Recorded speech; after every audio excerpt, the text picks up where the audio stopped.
औरत का आईब्रोज और अपर लिप्स बनवाना, क्या ख़वातीन के लिए अपर लिप्स और आईब्रोज के बाल बनवाना जायज़ है? अगर जायज़ नहीं तो इसका गुनाह क्या है? मोहम्मद अरबाब लाहौर से, नबी सल्लल्लाहु अलैहि वसल्लम ने आईब्रोज बनाने वालियों पर लानत फरमाई है। ये गुनाह काफ़ी है कि पैगम्बर की लानत होगी, तो आप सोचें उसका क्या ठिकाना होगा, क्योंकि ये तग़यीर खल्क़िल्लाह है।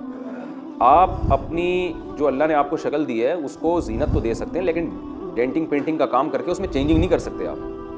जैसे लोग जो प्लास्टिक सर्जरी करवा लेते हैं, एक प्लास्टिक सर्जरी तो होती है कोई ज़ख्म हो गया, आपके एक्सीडेंट से मुंह खुदा न ख्वास्ता टेढ़ा मेढ़ा हो गया, तो ठीक है। प्लास्टिक सर्जरी का मतलब ये होता है वहाँ कि जो ऐब पैदा हुआ है उसको दूर किया जाए। या बाज़ लोगों में कोई ऐब होता है, दांत उनके बहुत ज़्यादा आगे निकले हुए होते हैं, तो वो उसको प्लास्टिक वो दांतों का ऑपरेशन वगैरह करके उनको अपनी जगह पर ले आना, ये तो ठीक है, क्योंकि ये एक बहुत ज़्यादा भद्दा एक ऐबदार चीज़ है, उसको आपने सही कर लिया। तो लेकिन वैसे जो अल्लाह ने नॉर्मल जिस तरह लोगों को पैदा किया है, चाहे कुछ को खूबसूरत बनाया, कुछ को बदसूरत बनाया तो वो अपने चेहरे में के खद्दो खाल में चेंजिंग करके, जैसे मोटी नाक के ऑपरेशन करवा के बारीक नाक करवा लेता है। आईब्रोज किसी की घनी होती हैं, किसी की बारीक होती हैं, जो घनी है वो बारीक करवा ले, तो ये तग़यीर खल्क़िल्लाह है, अल्लाह की तख्लीक को बदल डालना है।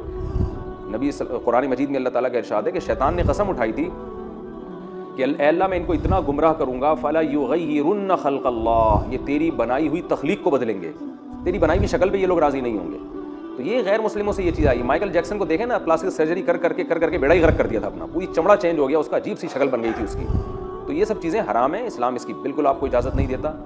जैसे ही अल्लाह ने आपको शक्ल दी, इसी को नहा धो के थोड़ा सा, ख़वातीन हैं तो सुर्खी पाउडर लगा लें। और मैं लोगों से कहता हूँ बहुत ज़्यादा मैले कुछ है तेज़ाब से नहा लो भाई, बहुत ज़्यादा चमक जाओगे। तेज़ाब से मेरी मुराद ये है कि ज़रा अच्छे वाले साबुन से नहा लें आप, तो इससे ज़्यादा नहीं। बस ये जो है इतना ज़्यादा कि नाक की सर्जरी करवा के बारीक नाक करवा ली, और जो बुढ़ापे में सलवटें आ जाना चेहरे पर, ये भी एक नेचुरल चीज़ है, तो उसमें भी आप चेंजिंग नहीं कर सकते। सफ़ेद बालों को काला कर लेना, बिल्कुल ब्लैक कर लेना, ये भी जायज़ नहीं है 40 साल के बाद।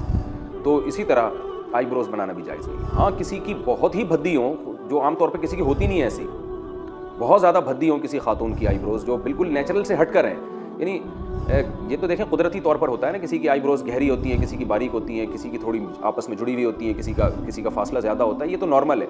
लेकिन अगर कोई बहुत ही आम मामूल से हटकर बिल्कुल ही किसी की बहुत ही औरत की भद्दी हो, तो फिर बाज़ फ़ुक़हा ने गुंजाइश दी है कि थोड़ा बहुत उसको इतनी उसमें तब्दीली कर लेना कि बहुत ज़्यादा भद्देपन से वो निकल आएँ, तो इसकी गुंजाइश दी है।